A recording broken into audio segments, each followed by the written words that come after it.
welcome to another layout. Now this one follows on from yesterday. Remember yesterday I said to you, or hang on, I should tell you numbers, shouldn't I? So this is video number 586. If you go back to 585, you can see an alternative to this cut file. Now, what am I doing on this layout? I actually do several different techniques in this video. So the first one that I'm using is my embossing folders. I don't use these nearly enough. Honestly, I really don't. I need to pull them out more often. And I've got a Spellbinders Platinum cutting die cutting machine. I absolutely love it. It cuts everything beautifully. Now, the reason I was doing my heat tool there is because when I find for me, in my climate and whatnot, if I am embossing cardstock, if I spritz it just with my light mister, if I just give it a very, very, very quick mist on the back and the front, I don't get cracking. So the embossing folder that I used two actually. I used the SIZZIX Alterations. It says Alterations 3 times on it. So does that mean that it's called Alterations, Alterations, Alterations? Or is it just called SIZZIX Alterations embossing folder? I don't know. But I'll have it all written below anyway. And I use the KAISERCRAFT Geo lines. Now, I have left all this in for you so that you can see different things that I tried that I really wasn't sort of happy with. Originally, I was thinking that I wanted the ink to just be on the raised up portions. Then I realized when I did this technique just with my foam blender, I wasn't happy with that. Then I pulled out my makeup blender and I wasn't happy with that either. Then I decided to do a swipe. I wasn't happy with the lines it created in the background. So this is when I decided I'm going to go back and I'm going to do inking, and then I did it on the wrong side. I was having a good old moment. I really was. So start again, rethink, stand up, turn around 3 times, sit back down and focus. Okay, so then I realized if I flip it around, then I can, ideally, if you put the ink on here first, you don't have to run it through twice, but you can see I've got a little tiny piece of mint tape on the side. The reason I've done that is because I've already embossed it. So I don't want it to move. Otherwise, I'm going to have some sort of hybrid looking half mess, really. It's not going to be very good at all. But you can see as I do these, the ink that I'm swiping on the smooth side, okay? So what do we call that? That's the de-embossed side. And as I swipe it on there, then when I put it through, it presses the ink into the triangles, which leaves me my white lines. So it's kind of the reverse of what I was thinking of doing. But it works perfectly, and I pulled out a couple of different colors. I'm using Distress Oxide inks. I am using Bundled Sage and Old Paper. They're the 2 green ones. Then I used Spun Sugar and KITSCH Flamingo on the green ones. Now, this particular layout, this is Say Cheese 2.0. The reason it's called 2.0 is because sometimes if you've got an electronic cutting machine, you know that you get a negative and a positive. Sometimes you use all of a particular cut file. Like if it's a really intricate, for instance,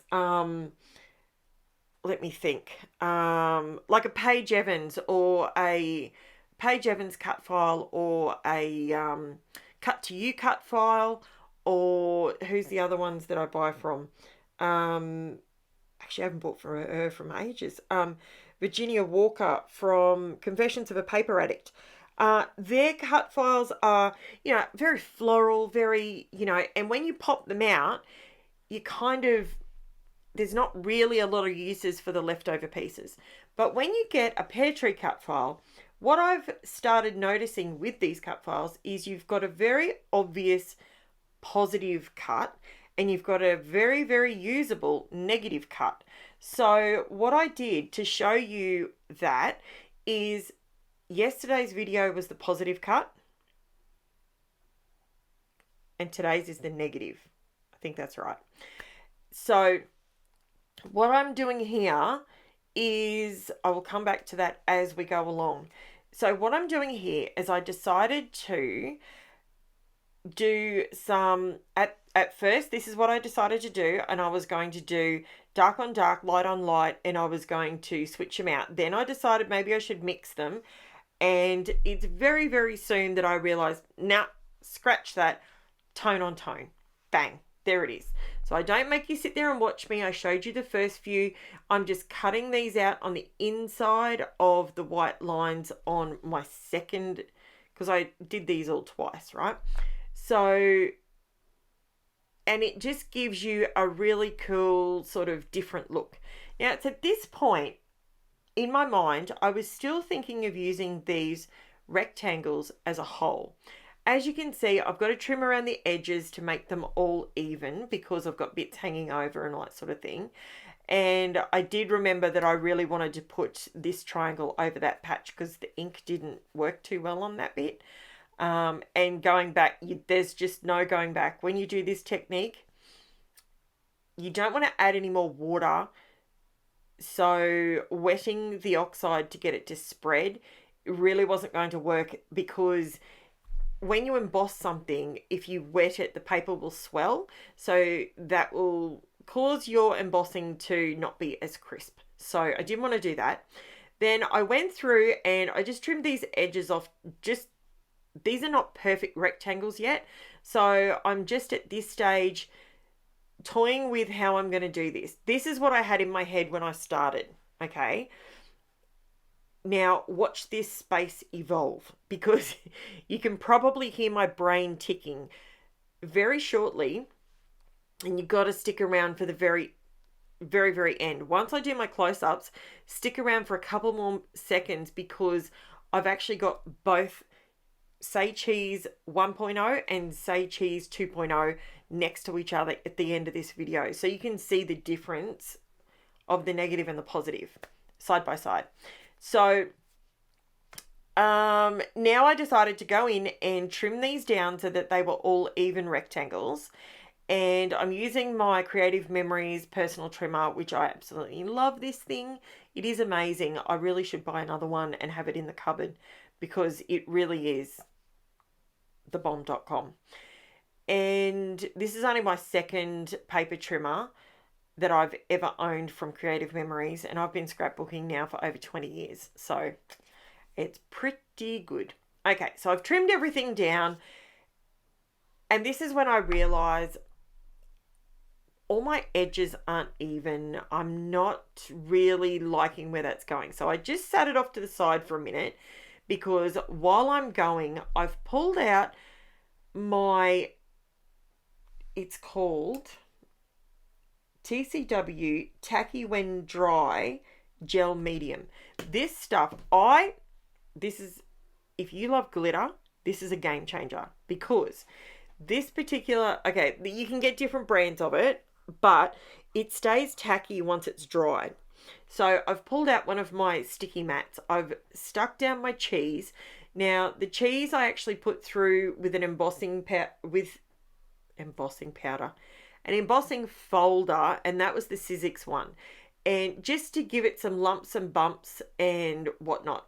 Now, when it comes to those tacky glues and stuff, I've got a couple of really old brushes, and what I did is actually cut the bristles in half, so it made it like really short and stubby, and I love it because you don't lose all your product up in the bristles. It doesn't flick anywhere, and you can get it all down nice and evenly. I really like that. So I'm setting the cheese off to the side, and it is drying and getting tacky for me. And in the process, I've pulled out 3 letters, and oh wow, I just got a text message from Jen, and she just got an A on her maths assignment for this term. That kid, I tell you what, she is blowing my mind. both Angela and Jennifer are amazing at school. They just bring home A's and B's constantly. It makes mothering so much easier, I've got to tell you. Now, this is where so I went over the Say with some alcohol markers just to make them more of an even, I wanted that sort of font. So I just decided to colour over the top of them so that they would be nice and even. Now, this is the Distress brand. It's called Rock Candy Glitter. It is different sized glitters, and it is the most shimmeriest glitter you will ever find. And I will love to tell you this. I noticed the other day that Tim Holtz has convinced Ranger to do a one-off release of a larger jar of this particular Rock Candy Glitter. It is stunning, this stuff. It has sparkle beyond sparkle. And I literally said to my daughter, now how's this? How's this for having way too much stuff in your craft room? Said to my daughter, I said, Taylor, I really want, check this out. It's so cool. He's got a giant jar of this Rock Candy Glitter. I've got to get some. I already owned a jar of Rock Candy Glitter. It's exactly the same stuff. It's okay. It's fine. It's fine. I didn't buy another one, so I didn't waste it. Didn't waste my money. That's the part where you go, Karen, you've got too much stuff. You're forgetting you've got stuff. And that is a big problem when it comes to mixed media, but not the glitter, because that will last forever. Now, it's at this point that I realised I put my glitter onto my cheese. I've got my Say written there. It's in the colour I want. And, oh, sorry. We've got fires around us today, and it's making my asthma play up. Okay, so I've pulled out my trimmer. I do not know why, but I cannot work in centimetres when it comes to scrapbooking. I was raised on centimetres. We're in Australia. We run with the metric system, but for some reason when it comes to scrapbooking, I have to go to Imperial. I can't do it. So anyway, I decided to cut these down. These are rectangles of 2 inches by 2 3/4 inches by 2 inches. That's what I cut them down to. And then I decided I'm going to come in here and I'm going to ink the edges to give them more definition and really emphasize the lines. So it makes it sort of stand out a bit more. I am loving where this is going. You need to see the next step. It is so much fun. So it's at this point, and if you are new to my channel, you are going to learn that I love different page collections, different paper collections, I meant to say, not page, paper collections. But I also love the creativity of just using what you have and creating a layout. And this is me playing with, do I want them upright? Do I want them portrait, or do I want them landscape? I'm not sure. And then I realized what's throwing me off is the background is just white. I could have pulled out a sheet of pretty paper, but I was in a mood to just make my own background and get a bit messy. So I went to town using the same colors. So this one is Spun Sugar. Now, the trick to doing this and getting your little circles, at first I was just blobbing it down. So I was just putting the ink pad, adding a little tiny bit of water and smushing it onto the page. Now, as you can see, you get sort of bigger blobs, littler blobs, all that sort of thing. This one is KITSCH Flamingo, and I'm just getting some marks in the background.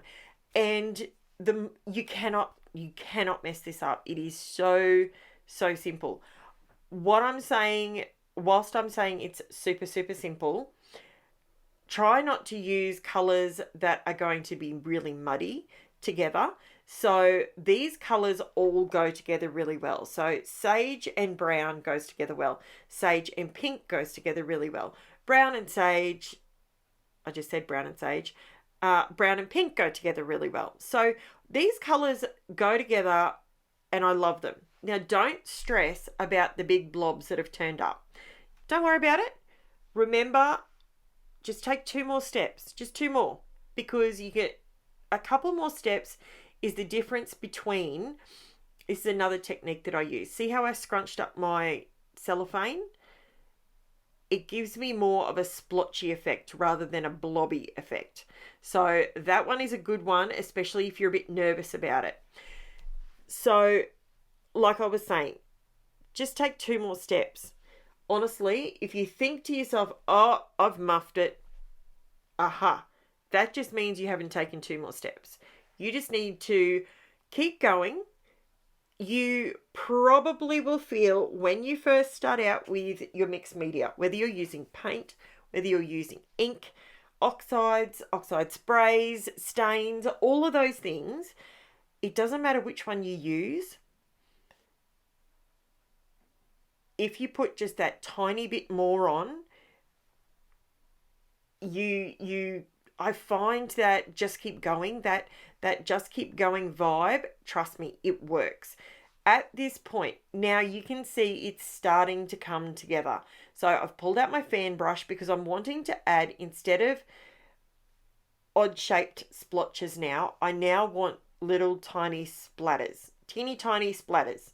Now this is actually my picked raspberry distress oxide spray, because I felt like the 2 pinks were too close to give me a little bit of definition. So I did pull out a bit of picked raspberry, and I didn't add water to it. So that's just straight, and I've just put it onto my mat. And it's giving me, see how I'm getting really nice splatters? That's what you get when you use a fan brush. Mine's just a Montmartre fan brush, super simple, nothing, although I do have to try and get it off myself at the end of the day because I splat it everywhere. The fan brush is the secret to getting those teeny tiny splatters. If you like those, that's a winner chicken dinner. That's the best way to get them, I think. That's my opinion. But if you're already doing splatters and you like the shape and the size that you get, go for it. Stick to that. Now, this is where I start pulling it all together, guys. I am finished with all my different techniques. Now I am just going to pull it all together. Now, remember I said to you, just take 2 more steps. Don't worry about the big blobs. The reason I say that is because you're going to cover up a lot of what you've just done. But the catch is, in order for it to look organic and look like it flows, you have to go over the whole page. You can't sort of go, I'm just going to do my mixed media in this spot here. You can try doing that, but I find that it doesn't flow as well. Looking at it at the moment, you can see that those big splotches, you can see parts of them, but not the whole thing. So you're seeing the brown, you're seeing the pinks. See that big dodgy one that was in the middle? Covered him up. Muzzle tough. So once I glue all these down, and I'm using art glitter glue, I swear by this glue, it is amazing. It holds everything, and you really don't need a lot. I know it looks like I'm going all over the place there, but I'm not squeezing that bottle. It's just it's got the tiniest little nib on it, and you don't need a lot. Even on mixed media pages, you don't need a lot. Now, for such a linear layout where everything's rectangles and lines and all that sort of thing, there's actually a really big mistake on here. Well, I think it's a big mistake because I like to have things lined up, and I didn't line these up. If you look along the top row, you can see the pink one is much higher than the green one on the opposite end, but you don't really notice it. It all blends in. So this is the part where I went around my photos to give them a brown edge as well. So that is something that I talk about a lot in my videos. I like to have my contrasting color, which in this case is brown, and I'm using, what am I using there? Walnut stain. So I'm using that. I've got it in the background. I've gone around the edges of things, so that's twice. And now I'm going around the word cheese with it as well. So that way it's on there at least on 3 different elements, and it pulls it all together in the end. So to say I love how this turns out, I got to say, I love it. So these photos, yes, they're Snapchat filters of Jen. This was actually, I think this was either Christmas Day or Easter, and she must have grabbed my phone at some point and she was being silly. So I decided that I was going to use the photos. Her jumper is sage. That is why I ended up running with the sage colors, and it's a sage jumper with pink writing, and that's where I got my colors from. And now you can see how I'm tying in the word say and cheese. I'm just separating the cheese letters out a little bit, and I've got a smaller say, but it's in dark lettering. So the say sort of jumps forward at you, and then you realize it says say cheese. So that's a different way of using your negative or your positive, whatever you want to call it, out of your cut file. Like I said, the cut files that I get from PEARTREE cut files, this is something that I've actually noticed when I've been using them, that you've got that real, you don't have to just throw those pieces out. You can use them on something else. So now I'm coming in and I'm going to zoom in for you, and you can see all that lovely goodness, all the texture that's been created with both the dots, the swiping on the embossing pad, on the embossing folder that's giving you lines, plus the embossed pieces which pops out forward, plus that rock candy glitter on top of the embossed letters. There's so much texture on here and not one single piece of craft foam. So you can do it. I also went around the outside edge with the brown to give it a nice finished off border. Don't forget, stick around when I put this down. Stay with me 2 more seconds and you can see both of them side by side. So here you go. So this is the two say cheese layouts. So the one on the left is the actual cut file, and then the one on the right is the inside pieces from it. So don't throw them in the bin. Think outside the box a little bit and you might get 2 layouts out of it. Don't forget to like, subscribe, leave me a comment, all that fun stuff, and I will be back tomorrow with another video. Thanks guys, bye for now.